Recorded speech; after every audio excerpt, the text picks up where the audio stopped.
Welcome back to How You Slice It. Today I have a very important guest. Robyn and her husband Michael partnered with us, with Slice, to open Constantino's, a name that is very important to her and her family because it's named after her late father. The shop opened in mid-22, so this year in Greenwich, Connecticut. And with 20 years of experience in the restaurant industry, Robyn will share why family is an integral part of their restaurant, of their journey, and ultimately how technology has helped Constantino's bring in more revenue and perhaps become successful faster. And so welcome, Robyn Bordes. Excited to have this conversation with you. Thank you. I'm excited to be a part of it. Before we get into the details, would love for you to share a bit of a background on yourself and how you got into the restaurant industry in general. So when I was 13, I remember my mom saying that she was going to the grocery store, and if I wanted anything, I gave her a list of what I needed. And she said, "This is the last time I'm getting this for you. In the future, if you want any of this stuff, you have to get a job." So my first job was a bus girl at a place called Game Town in the town that I lived in. And that was the beginning of my restaurant business experience. I think it becomes almost an addiction because you're meeting new people every day. You're talking to people, and it's always new people coming in. You're learning other people's stories, and you're making really good money. So I think every part of the restaurant industry was so exciting for me at such a young age. And it always became my go-to as I was growing up to make extra money on the side. And eventually this just became what I love doing. I went into waitressing, bus girl, bartending, bar backing, dishwashing. And I just got to a point where I thought I wanted to go to cooking school and decided I did not want to be in the back of the house. I loved the front of the house. And so that's where I've kind of stayed. And eventually it brought me to purchasing a restaurant that I worked in for about 20 years. 15 to 20 years. And that was kind of the start of even a bigger picture in the restaurant industry. Wait, so you worked at a restaurant for 15 to 20 years and then you ended up buying the place. So you went from an employee to an owner. That's amazing. Walk me through that a little bit.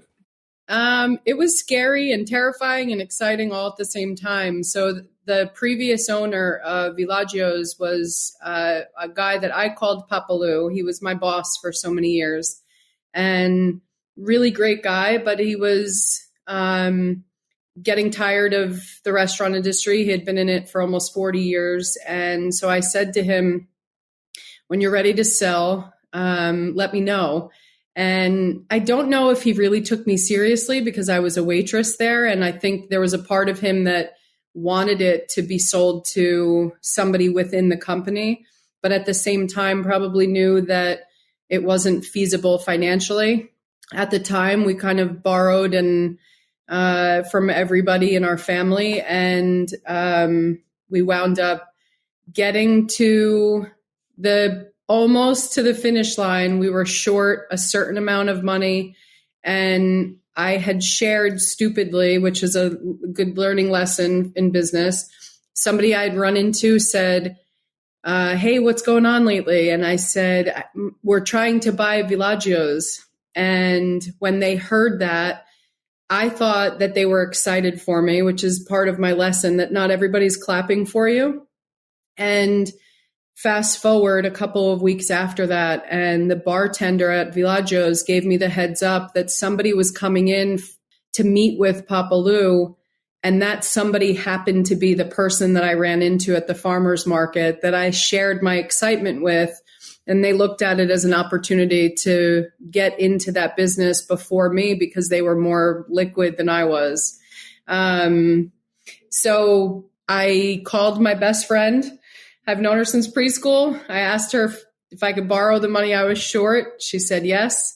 And the day after she gave me the check, my loan was approved and I was able to give her back the money, took the loan and called Papa Lou and said, I'm ready to close. Even though I hadn't had the money yet, it was more principle that I did not want somebody else to take away something that I felt like I really earned and put my hard work into. And there it was. We closed, I think, a week later. And I just sold that restaurant a year ago. So it was an extraordinary experience. So somebody literally tried to outbid you after you let them know that the place was for sale, ultimately. Yeah. What was the biggest lesson through that journey? Ownership of Villaggio's. What did you learn? What did you leave that business with as a takeaway? I think the most important piece that I took away from that is how you treat employees is everything. And that business can run itself with your eyes closed because the quality of people that work there have been there for 15 to 35 years. And the restaurant industry is the turnover rate is so high. And so I learned that if you're good to your team is going to be great to you. And then the other part of the lesson was more, keep your accomplishments to yourself until they're finished. And then you can share because not everybody is clapping for you. And it's an unfortunate lesson, but I learned it. Yeah, I love the focus on the team is such a common theme with every operator and shop owner that we meet. I actually had a conversation just a couple of days ago with a pizzeria owner in Arizona who was dealing with a little bit of stress because one of their longtime employees fell a little bit ill, and they were going to be out of the shop for about a month. And while this owner was trying to figure out how to find help to replace that person for the time being, he made it very clear that he was going to continue to pay the salary of the employee who wasn't going to be there. And it was no surprise to me that that's a very successful shop. And I would say it's one of the common themes for successful operations. It's how you treat those employees. Mm-hmm. And I love that you said that. And so, Villaggio's leads to Constantino's. As I tell a lot of people, it's hot pizza, cold ice cream, a very unique but delicious combination. Walk me through how that brand and how that concept came to be. While my husband and I were driving around during the pandemic, I'm very emotionally attached to the restaurant industry. So as we drove by and we saw all of these restaurants that we had frequented for so many years closing down, it was heartbreaking to me. And so when so the day after I closed on the sale of Villaggio's, I said to my husband, I need another restaurant. And he was like, we should wait a little bit. And I said, no, the most pandemic proof was pizza and ice cream.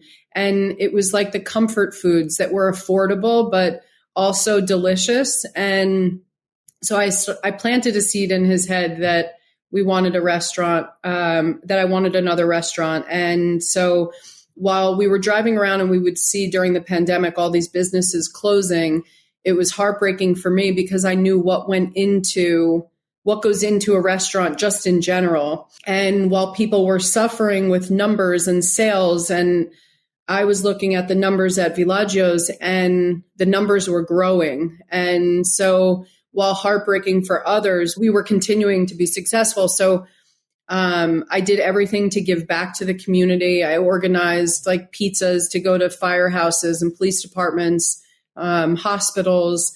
But then it kind of just stuck with me that I needed to have a restaurant again once I sold Villaggio's. And it was important to me to incorporate pizza and ice cream, two comfort foods that were absolutely pandemic proof, but also like it definitely got us through pandemic. Pizza did, because it was affordable. People were losing their jobs. Pizza was still inexpensive and could feed the whole family. So I knew that I wanted to incorporate pizza when and if we found a place. And that's what led us to our location where we are now.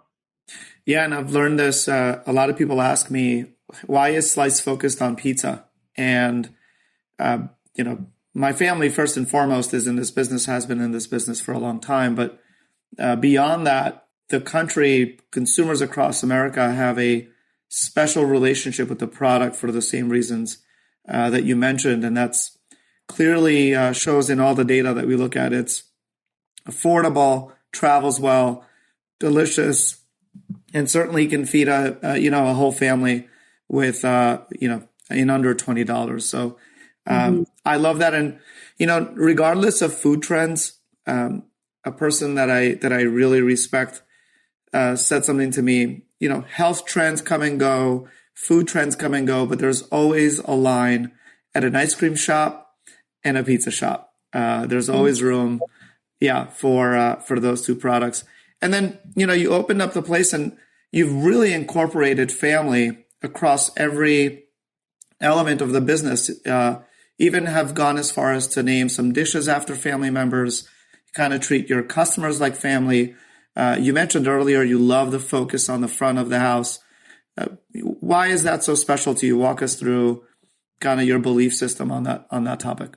The family incorporation part, I think when my husband and I got together, we brought both his and my family together. And that connection for family has really brought both he and I back to life.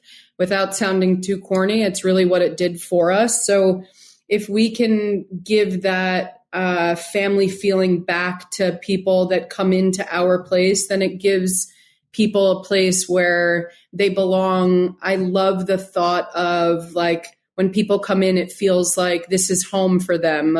They feel like they belong somewhere. And we had people that work there and people that come in there that say, it's like coming home when you're going into Constantino's. That same vibe was at Villaggio's as well. So that part is important to me. So my family has Matarazzo Farms in New Jersey. And that is my father's side of the family. My father passed when I was 2. So it is his side of the family is so important to me. Whether I see them once a year or 100 times, it's still a piece of my dad.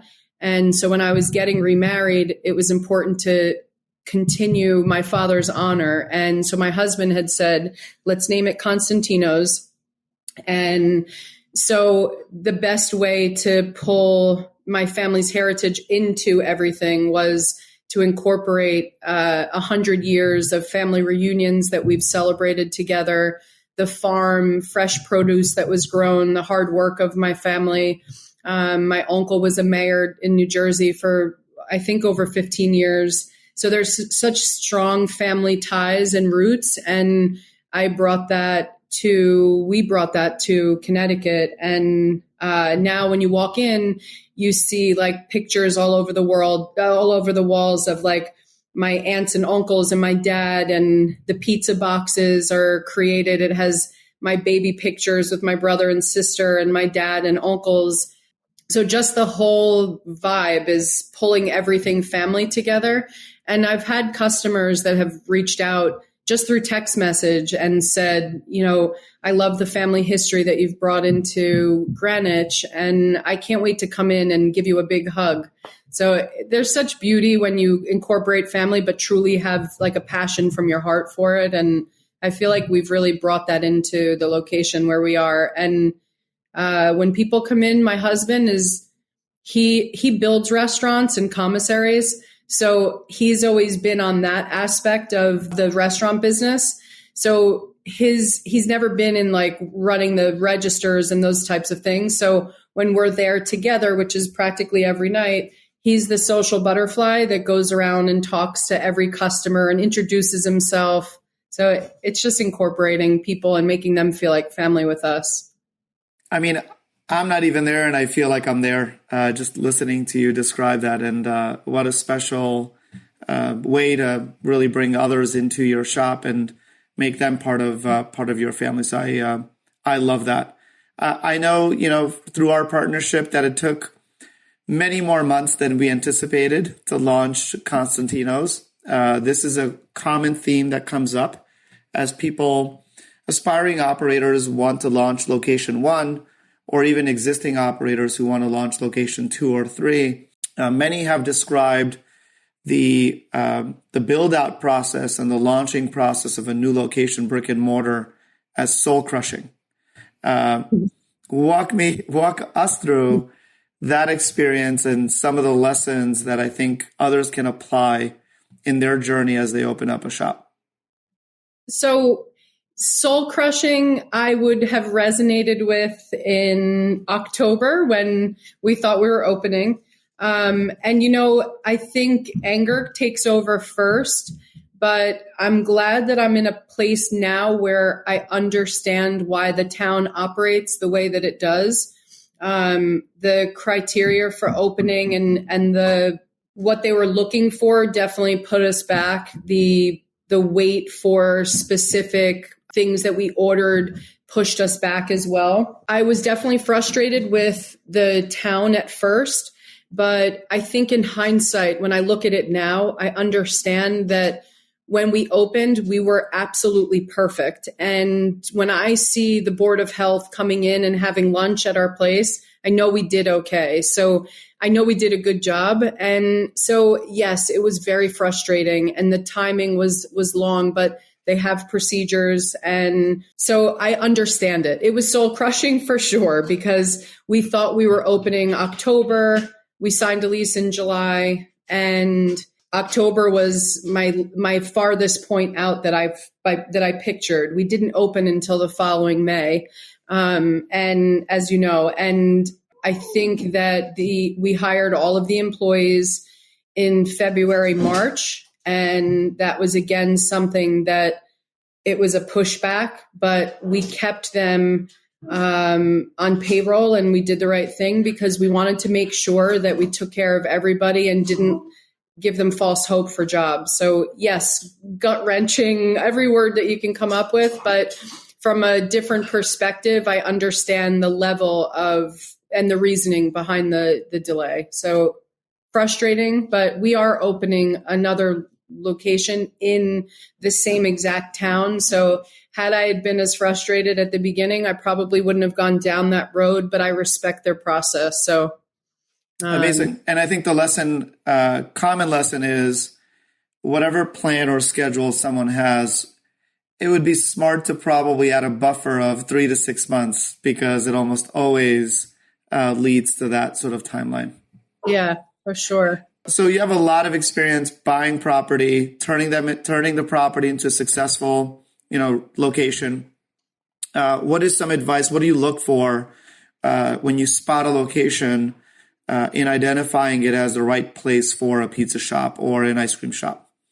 So definitely foot traffic. I mean, I know rule of thumb in college was location, location, location. As funny as this may sound, which I know you will understand, Ansel system pizza oven goes just as far as location at this point. That's something that now we look for at a pizza shop that we want to kind of take over, is to make sure that there is a pizza oven in place that maybe it just needs updating, and the hood is in place. And then location is still obviously the most important. So the next location that we are opening is in Hartsdale, and it's in Four Corners. That's the name of the area that it's in. It's high traffic. There's not a lot of parking, but I know the area and the customer base really well there. So definitely location, and then the needs for the inside so that you're not on further delays to put in the right equipment. I love that, and love that you're opening up a second location. I also saw on your website that you're thinking about or have already franchised the concept. Maybe talk a little bit about that.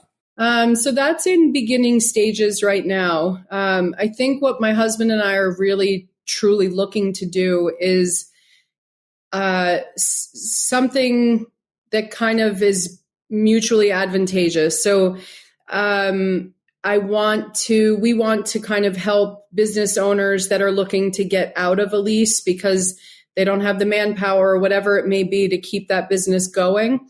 And so we want to look at those types of locations and see about taking over their lease and starting up in those areas. So, and we're open to doing that across the country. But so we're not sure whether we want to kind of self-develop or if we're looking to franchise, but we're open to both at the moment. But we're getting very excited with opening up new places all around different areas, which is what we're going to try to continue to do. One of the other parts of that we're looking to do is promoting from within our company. So we're taking like one of the pizza men and made him like a head pizza man. So every location that we open, he's going to train the pizza men to manage and run the business, make the pizzas the same exact way, the dough and the sauce, so that there's continuity with the brand. And then we're doing the same thing with like the front of the house, the girl that is working like the registers and handles all the customer service.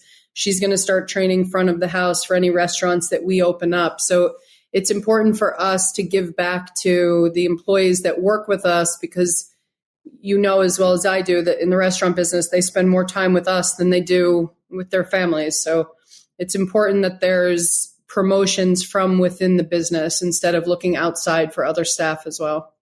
Completely agree with that. And obviously, in order to launch a second, third location, or even have a very successful first location, I know you really pride yourself in investing in technology. And technology and streamlining systems allows you to, think about scale. Talk a little bit about why you're so invested in technology and how that has helped, not only helped Villaggio's, but more importantly, has helped really drive success within Constantino's in a short window of time. So part of the success of Constantino's is our partnership with Slice. I don't say that just because I'm doing a podcast with you. I say that truly from my heart. The marketing system, I want to, if I'm not mistaken, AMS, is that correct? Yeah, Advanced Marketing Services. Yep. So Advanced Marketing Services has been tremendous for us in collaboration with Slice. The digital ads have been incredible. And social media marketing and promotion in that aspect as well has been incredible. And in those three things, those have been the three most successful. Now, we've been open for 5 months, but the numbers continue to build. And we're fortunate to be where we are based on the digital marketing services that we are utilizing.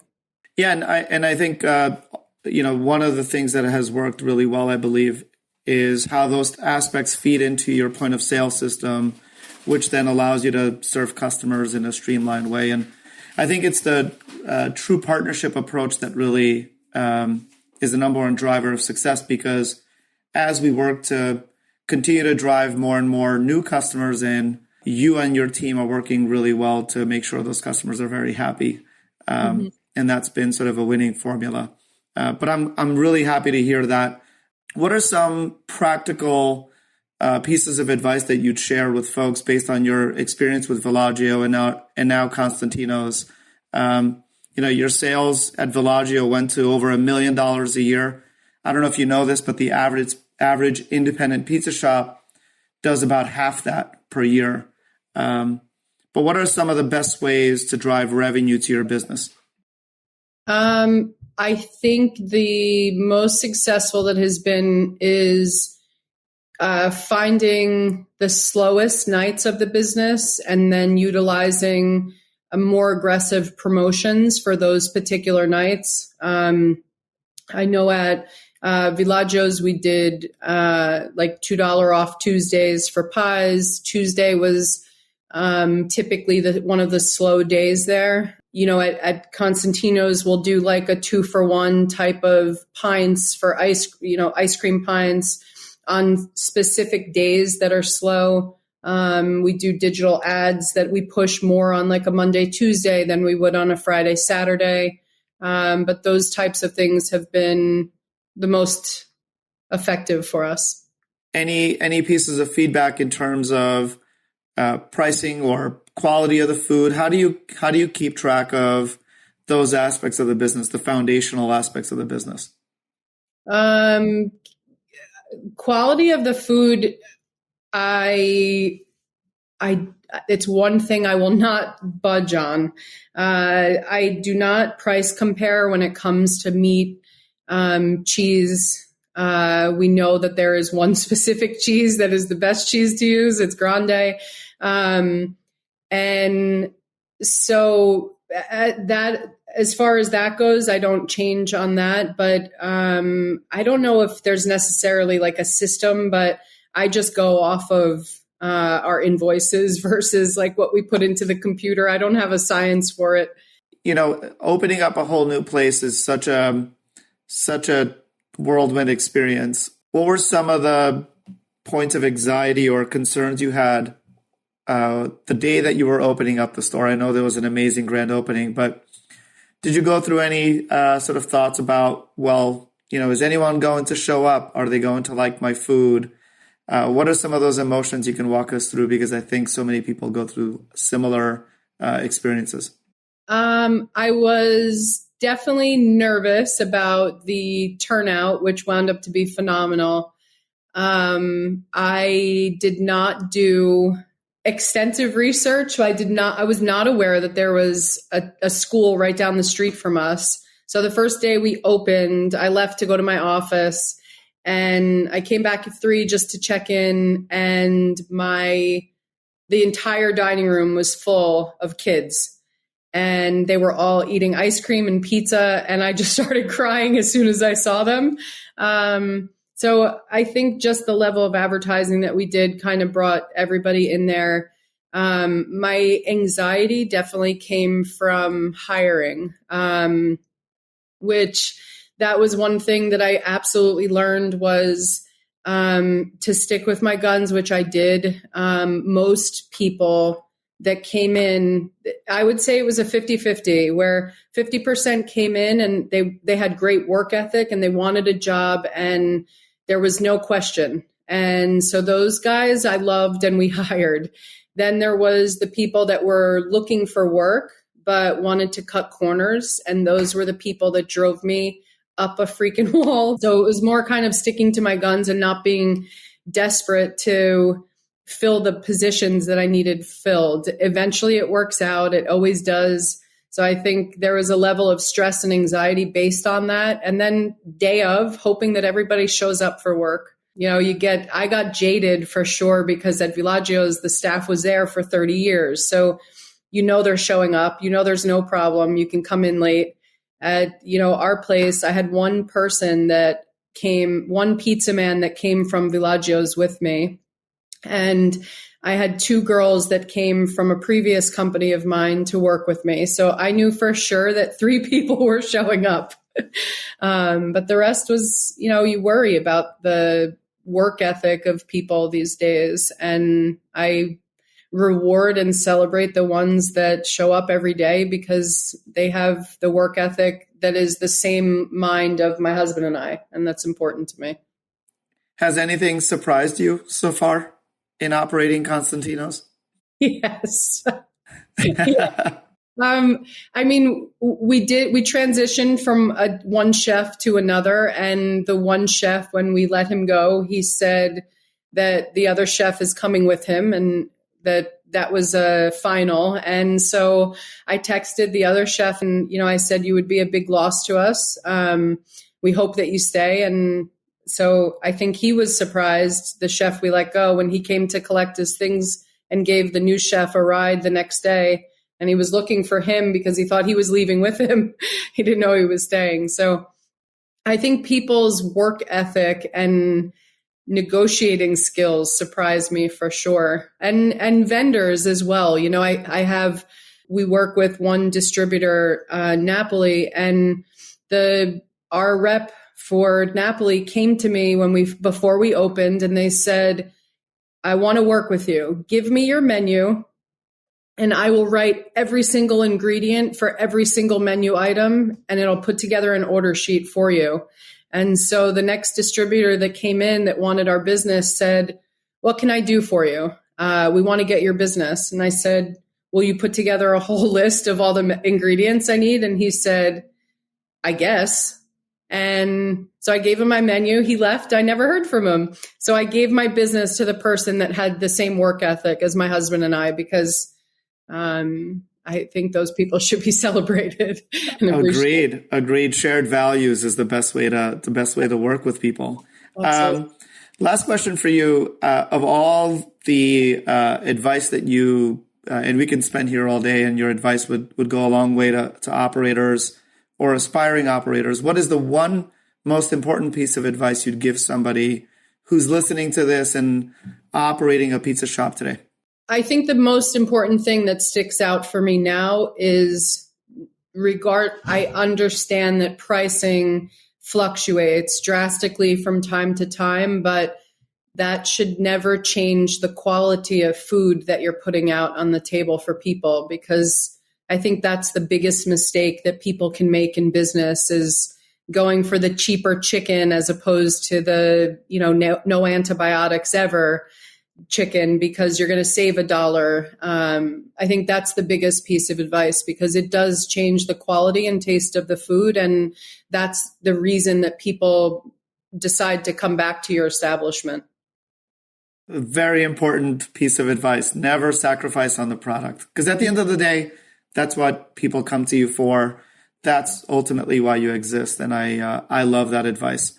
Robyn, thank you so much. Look forward to continuing to follow your success and journey. And thank you for being a great partner to Slice. Thank you, guys. And thank you and your whole team for everything that you've brought to Constantino's. We appreciate you.